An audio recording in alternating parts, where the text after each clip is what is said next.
So hi! Welcome and welcome back to my YouTube channel, and for today's tutorial, ituturo ko sa inyo kung paano nga ba magpalit ng language sa ating Snapchat account.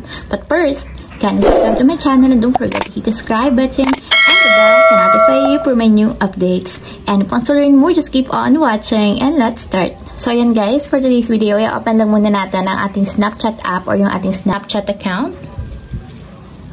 And then, pagka-open guys, tap lang natin dito yung ating profile picture na nandito sa may upper left corner.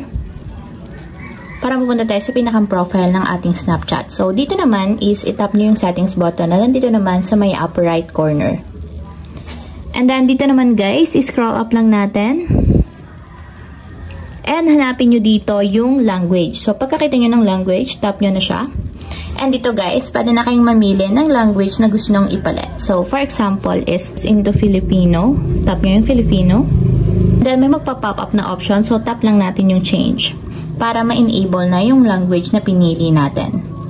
So, wait lang natin guys. Kasi nag-update na yung ating application. So, yun guys, check natin yung settings kung nabago na ba yung language na ating app. So, ayan guys, kung makikita nyo, napalitan na ng language yung application dito sa aking Snapchat account. So, ayun lang guys, ganun lang kasimple kung paano nga ba magpalit ng language sa Snapchat account. If you have a question, get a comment down below and don't forget to hit the subscribe button and the bell to notify you for my new updates. And thank you for watching!